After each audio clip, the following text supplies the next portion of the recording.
سرکار زمانہ حسین سرکار ہے۔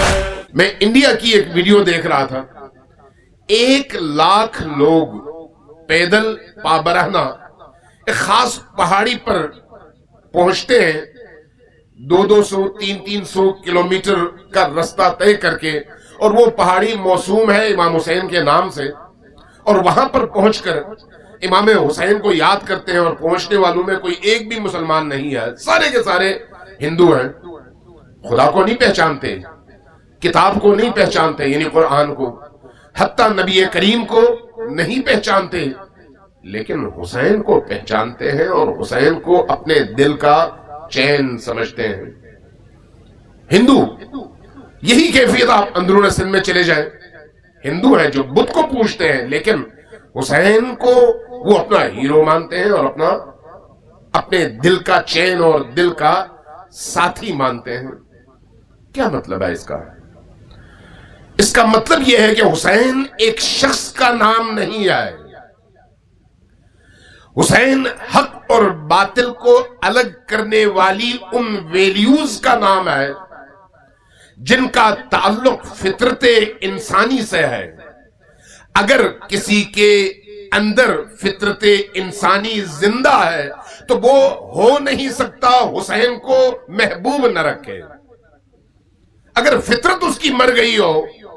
حیوانیت غالب آ چکی ہو، انسانیت وفات پا چکی ہو، تو اس صورت میں ہو سکتا ہے وہ ظلم اور جبر کے رستے پر چل پڑے اور کسی اور کو اپنا پیشوا مانے، ورنہ اگر کسی کی فطرت زندہ ہے تو وہ کیسے ہو سکتا ہے کہ سچائی کو ناپسند کرے؟ اگر کسی کی فطرت زندہ ہے تو کیسے ہو سکتا ہے کہ وہ ظالم کے مقابلے میں مظلوم کو ریجیکٹ کرے اور ظالم کو اپنائے؟ کیسے ہو سکتا ہے کہ وہ ذلت اور عزت کی جنگ میں ذلت کو اپنانا چاہے اور عزت کو فراموش کر دے؟ چونکہ عزت فطرت انسانی کا تقاضا ہے، ذلت فطرت انسانی سے تضاد رکھنے والی چیز ہے، ظلم انسان کی فطرت کے مقابلے میں ہے، موافق نہیں ہے۔ سربلندی، شجاعت،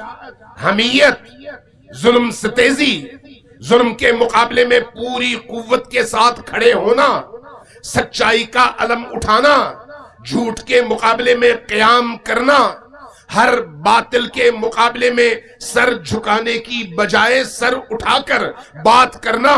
اور پورے عالم کو پکارنا کہ آؤ ظلم کے مقابلے میں ہم یکجا ہو کر، متحد ہو کر ظلم کو مٹانے کی کوشش کریں۔ اس کا تعلق فطرت انسانی سے ہے۔ آج آپ اقوام متحدہ کا چارٹر دیکھیں، وہاں پر اگر اس چارٹر کو آپ پڑھتے ہیں تو کہیں پر بھی ظلم کی حمایت نظر نہیں آتی، اگرچہ عملی طور پر وہ ظالم کی سائیڈ لیں اور اس کے لیے ہیلے بہانے تراشیں، لیکن جب آپ لکھنے پر آتے ہیں تو کوئی مائی کا لال یہ جرأت نہیں کر سکتا کہ ہم ظالم کے ساتھ ہوں اور مظلوم کی مخالفت کریں، حتیٰ اقوام متحدہ،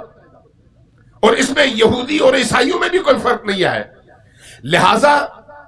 جوش کے بقول اگر انسان بیدار ہو جائے تو انسان کو پوری دنیا میں آزاد منش راہبر کے طور پر، ظلم ستیز راہبر کے طور پر، قربانی کے استعارے کے طور پر اگر کوئی ہیرو زندگی کے تمام پہلوؤں میں کامل اور اکمل نظر آئے گا تو وہ حسین ابن علی کی ذات ہے۔